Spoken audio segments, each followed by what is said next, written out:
Hello, Accounting Superstars. This is Professor Don Bush from the Accounting Superstar channel. I've been a professor for about 30 years and a CPA for about that long, and I've got great ways to explain accounting. You've come to the right place.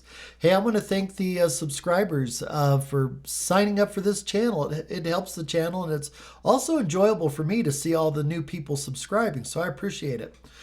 Hey, today's lesson is for people in their very first accounting class, and probably about their 7th week of class studying accounts receivable. And today we're going to learn how to estimate bad debts using the percentage of receivables method. Now there's two ways to do this. The percentage of sales and then the percentage of receivables. I actually like the percentage of receivables better. I think it's a little more accurate, and also I like having an accurate balance sheet too. So it's not too hard, a little tricky here and there, but we'll do it. So here we go. Hold on. Now, an important thing about accounts receivable is this, right up here, the saying. If you do not track what your customers owe, your customers won't do it for you. So you got to keep really good track of your accounts receivable because nobody else is going to do it for you. And also another thing too is that your accounts receivable affects your cash flow. You know, you make a sale, customers owe you, hopefully you get paid. There's your cash flow. Hard to pay your bills if you don't have money coming in. So here's what we got going. We've got when we get to construction, and they've got a whole bunch of customers. Quite a crowd here. We've got Captain Ahab and Alibaba and Bilbo Baggins, you name it, we've got them. So what we've got is a list of the customers and how much they owe. Now, this list was made up as of the end of the year, December 31st, 2005. So what we have is the name of the customer, the due date of the bill, and the amount owed. Now, check out Captain Ahab. His due date, he should have paid us by April 20th. So he's really late. And he's probably, I don't know, 8 months late or so. Albertine, this person is current. The bill isn't due until January 10th of next year. So this person's still current, not late at all. And coming down the list, Alibaba, same deal, current. Although the bill's due tomorrow, the next day, January 1st. Count Almaviva, his bill was due on December 15th. So he's about 15 or 16 days late. So anyways, what we would do is we'd go through all these customers and we'd try to figure out, well, how late are they? Now, one important thing to do is to add up all the amounts owed, and we get $52,749. Now, this number is going to come up quite a bit. It's the amount of accounts receivable. It's the grand total of accounts receivable. So coming down, what we'll do is we'll make up a second list. All we're going to do is take the information from the first list and just transform it a bit. And computers are really good at doing this. So here we are. We've got Captain Ahab owes $500. Captain Ahab is really, really late on his bill. And so we've got him in the over 120 days late category. Albertine, doing fine. Bill's current, no problems whatsoever, still within the payment time. Alibaba, $1,500, same deal in the payment time. Count Almaviva is a little bit late, so we put him in the 1 to 30 days late period. So what we do is we do this for all the customers. And then what we do at the very bottom here is we total up the columns. Here we are. The grand total balance here is $52,749. Now that's exactly the same number from the first list. There you go. $52,749. And they should match. It's just simply the grand total of what's owed. And then what we do is we add up each of the columns. So I'm going to get this back down to the column titles. The current column adds up to $26,907. The 1 to 30 days late adds up to $6,140. The 31 to 60 days late adds up to $690, and so on and so forth. Now, the next line here, bad debt percentage, this is where management's got to make some guesses, make some estimates. Most of these guesses are based on past experience. So based on the past experience of when we get to construction, they feel that out of the people that are current, they probably won't see or won't collect 1% of the amount due. Now, they don't know who, and they don't know when, and they don't know how much, but they're just guessing probably about 1%. So all you do is take 26,907 times 1%, you get 269.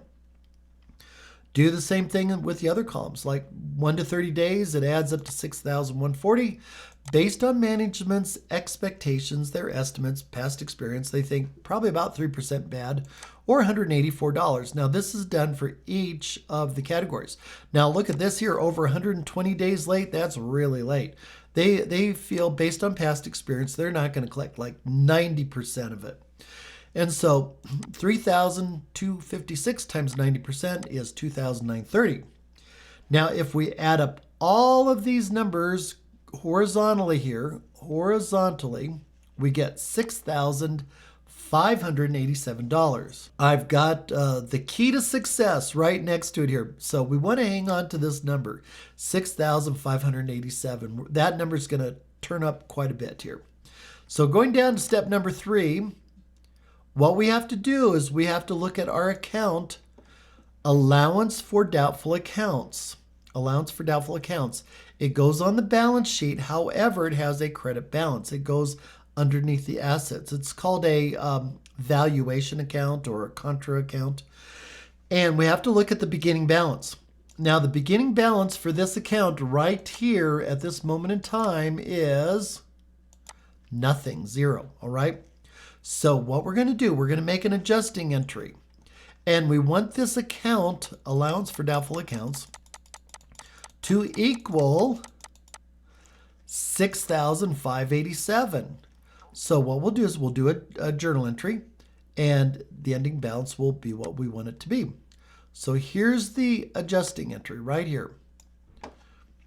Bad debt expense, 6,587. Allowance for doubtful accounts, 6,587. So when the allowance for doubtful accounts doesn't have any balance whatsoever at the beginning, it's really pretty easy. It's really straightforward. Looking at the balance sheet, here's what the balance sheet's going to look like.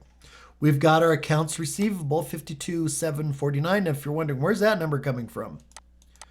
Well, it's the grand total of what is owed to the company, 52,749.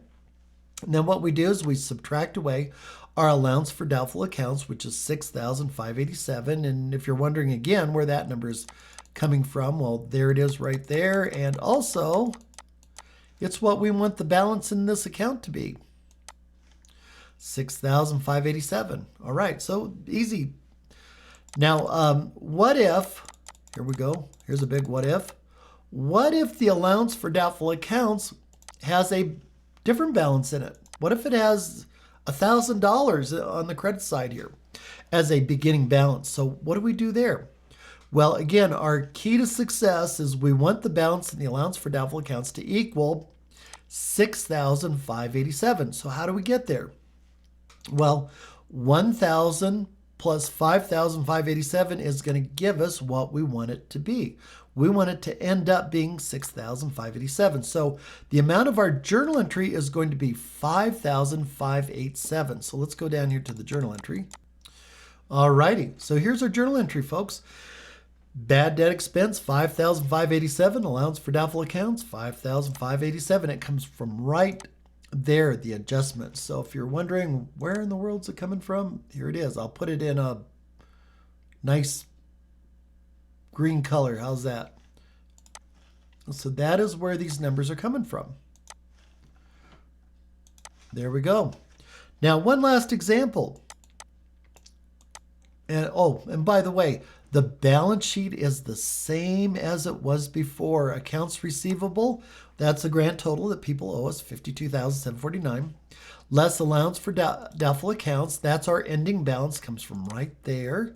That's what we want it to be. And net accounts receivable. Now, net accounts receivable, that's the amount that we expect to turn into cash here soon. So that's probably the amount of cash that we'll probably collect. Even though people owe us $52,749, we're probably not going to collect all of it. So coming down to the last example, well, what if this has a debit balance? What's going on here? Well, if it has a debit balance, say of $2,000, we still want it to equal 6,587, just like up here in the previous example. we still want it to equal $6,587. So how do we do it? Well, here's what we're going to do. We're going to credit allowance for doubtful accounts for $8,587. So that way, this debit over here plus this credit will give us $6,587. Key to success, we want the balance and allowance for doubtful accounts to equal $6,587. And if you're wondering, where'd that come from again? Well, it came from our chart. Right up here, folks. Remember, we totaled it all up, got those totals off of that chart.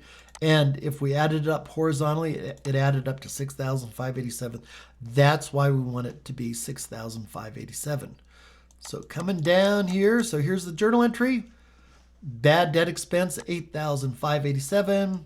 Allowance for doubtful accounts, 8,587. So let me bring up that little T account so you can see right where the numbers came from. Here's the little T account so you can see where these numbers came from. So one more time, this allowance for doubtful accounts had a beginning balance of $2,000. So this would be the beginning.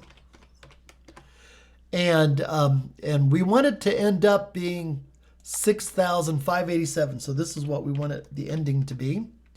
And so right here in the middle, this will be the adjustment.